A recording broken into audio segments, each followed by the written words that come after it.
හරි මේ වීඩියෝ එක අපි සාකච්ඡා කරන්න යන්නේ 2024. ඒ කියන්නේ ගිය අවුරුද්දේ පේපර් එකේ ආපු 37 වෙනි ගාන ගැන. මේ ගාන තියෙන්නේ ආදෝලන හතරක පාඩේ තියෙන ආලෝක කොටසෙන්. ඒතර මම මේ ස්ක්‍රීන් එකේ ඔයාලට පේන්න දාන්න ප්‍රශ්නේ පොඩක් වීඩියෝ එක ස්ටොප් කරලා ප්‍රශ්නේ කියවගන්න. හරි. ඒතර මේ ගාන කියන්නේ වීදුරු ප්‍රිස්මයක් තියෙනවලු. ඒ ප්‍රිස්මේ සම ද්විපාද ප්‍රිස්මයල්ලු. ඒ කියන්නේ මේ කෝණය 90 නම් මේ දෙක 45 වෙන්න ඕන. මොකද මේ පාද දෙක සමාන හින්දා. ඊළඟට ප්‍රිස්මේ මේ පහළ තියෙන පාදයේ යටින් පාදයට ස්පර්ශ වෙන්න ද්‍රවයක් දාලා තියෙනවලු. එතකොට මෙන්න මේ පහළ පාදයට සමාන්තරව ප්‍රිස්මයට ඇතුල් වෙන ආලෝක කිරණයක් මෙහෙම ගිහිල්ලා මේ පහළ පාදයේ ඒ කියන්නේ වීදුරු ප්‍රිස්මය සහ අදාළ ද්‍රවය වෙන්වන අතුරු මුහුණතේදී ඒ යනවලු ඒ ආලෝක කිරණය අතුරු මුහුණට හරහා. අතුරු මුහුණට හරහා යනවා. ඒතකොට අපි අහන්නේ මේ පහළ දින ද්‍රවයේ වර්තනාංකය මොකක්ද කියලා. හරි. එතකොට අපි දාගමු ප්‍රිස්මයේ වර්තනාංකය n1 කිය. මේ පහළ තියෙන ද්‍රව්‍ය වර්තනාංකය අපි දාගමු n2 කියලා. එතකොට අපි මෙන්න මේ අවස්ථාව සැලකුවොත් එතන මෙතන වර්තිත කෝණය අංශක 90ක් වෙනවා. අපි හොයාගන්න ඕන මෙතන මේ අතුරු මුහුණට අදාළ පතන කෝණය. එතන මේ පතන කෝණය හොයන්න අදාළ දත්ත ටික අපිට දීලා තියෙනවා. දැන් මෙතන මේ මෙන්න මේ ත්‍රිකෝණය ගත්තොත් අපි මේ ත්‍රිකෝණේ මේ පාදේ 45යි මේ පාදේ මෙතන 90යිනේ. අපි මේක අභිලම්බයේ හිත මෙතන 90යි. 90යි 30යි කියලා. 90යි 30යි 120යි මෙතන 45යි කියන්නේ 180ෙන් අඩු කරාම අපිට මෙතන එනවා අංශක 15යි කියන්නේ. එතන මෙතන 15 නම් මේ මුළු කෝණයම 90 නම් මෙතන 15 නම් 90ෙන් 15ක් අඩු කරාම අපිට මෙතන එනවා 75යි කියලා. දැන් අපිට පුළුවන් මේ අතුරු මුහුණට අදාළ ස්නෙල් නියමය දාන්න. මොකද දැන් අපින් අහන්නේ මෙන්න මේ යට තියෙන ද්‍රව්‍ය වර්තනාංකේ. අපි එතකොට මෙතන ඉඳන් හොයාගෙන යන් අපි ඉස්සරහට ආවොත් මේ වර්තනාංකේ හොයාගන්න කවුරුන් හරි දත්තයක් අවුන කියලා අපි ඒක මේ දීලා තියෙන අනිත් අපිට ගන්න දීලා තියෙන අනිත් தත්ත්වය ඇසුරෙන් ඒක හොයාගමු.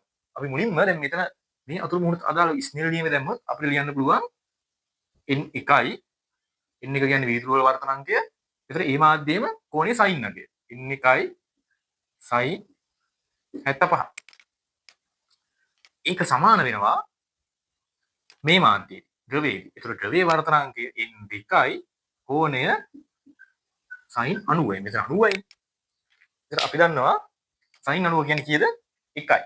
ඒතර අපිට මෙතනින් එනවා n2 කියන එක සමානයි n1යි sin 75 කිය.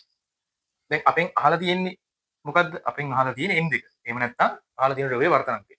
ඒකෝර මේ n2 හොයාගන්න අපිට n1 අවශ්‍ය වෙනවා. ඒ කියන්නේ මොකද්ද? මේ වීදුරු වල වර්තනාංකය ඕන වෙනවා. අපිට ඒක හොයාගන්න දැන් මේ ගාන දිහා බලුවොත් එන කිසිම දෙයක් නැහැ නේ. හරි සරල කතාවක් තියෙන මේ ගානේ වෙන කිසිම හොයාගන්න කරන්නේ නැහැ. හොයන්න තියෙන එක වතන කොතනද? මෙන්න මේ අතුරු මුහුණට. මේ අතුරු මුහුණට අදාළව ස්නෙල් නියමය දැම්මොත් අපිට ලේසියෙන්ම මේ n1 හොයාගන්න පුළුවන්. මොකද හේතුව එළියේ දෙන වාතයෙන් වාතයේ අපි දන්නා වර්තනාංක 1යි. ඊට අමතරව මේ අතුරු මුහුණට අදාළව වර්තිත කෝණය දීලා තියෙනවා. අපිට පතන කෝණය හැද හොයාගන්න ඕනේ. පතන කෝණය හොයාගන්න අපිට දීලා තියෙන තත්ත්වයක් මේ පතනය වන ආලෝක කිරණය එන්නේ ප්‍රිස්මයේ මේ පහළ පාදයට සමාන්තරව. එහෙනම් අපි දන්නවා මේ ඉස දකුරේ හැඩයට තියෙන කෝණ මේ 45 නම් මෙතනත් 45යි. මෙතන 45යි කියන්නේ අපි දන්නවා මෙතනත් 45යි. මොකද මේ සම්පූර්ණ කෝණය 90ක් වෙන හින්දා අභිලම්බය හින්දා. අපි දාමු එහෙනම් මේ අතුරු මුහුණට ස්නෙල් නියමය. පතන කෝණය ඇසුරෙන් ලිව්වොත් පතන කෝණය මොකද වෙලා තියෙන්නේ? පතන කෝණය ඉන්නේ වාතයේ. ඒතර අපි දන්නවා වාතයේ විවර්තනාංකය 1යි. 1 ගුණ කරන්න ඕන sin 45. ඒක සමාන වෙනවා වීදුරු වලදී. නැත්නම් වර්තිත කිරණයට. වීදුරු වල වර්තනාංකය අපි n1යි sin 30. සුළු කරාම කොහොමද ඉන්නේ? මෙතන sin 45 කියන්නේ 1 බෙදීම මූල 2යි n1යි sin 30 කියන්නේ 1 බෙදීම 2යි. එතන මෙතන මූල දෙකට දෙකක් තිබුණා මෙතන මූල දෙකක් ඉතුරුනා. ඒක උඩට ගෙනිච්චම අපිට එනවා n1 කියන්නේ මූල 2යි කියන. දැන් n1 කියන්නේ මූල 2යි නම් අපිට n1 ඕන n2 හොයාගන්න මෙතෙන්ට ආදේශ කරාම අපිට ලේසියෙන් උත්තරය ගන්න පුළුවන් n1ට මූල 2 දැම්මම n2 වතාවක් sin 75. මේක තමයි උත්තරේ. එතකොට මේක හොයනකොට අපි මොකක්ද කරන්න උනේ? මෙතන මේ අවස්ථාවට කියනවා දැන් අපි දන්නා මොකද්ද? අවදි කෝණ අවස්ථාව කියලා. මේ අවස්ථාවට කියනවා අවදි කෝණයේ අවස්ථාව. මොකද මාධ්‍යන් දින්ක වෙන්න අතුරු මුහුණට හරහා යනවා.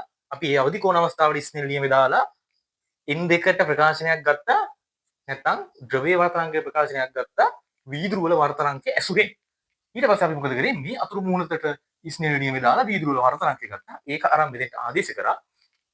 ආදේශ කරාම අපිට මෙහෙම උත්තරයක් එනවා. අපිට දීලා තියෙන ගානේ දෙවෙනි උත්තරේ තමයි මෙහෙම තියෙන්නේ. හරි. අපි ඊළඟටත් මේ වගේ පාස් පේපර් MCQ එකක් ඩිස්කස් කරන වීඩියෝ එකකින් හම්බ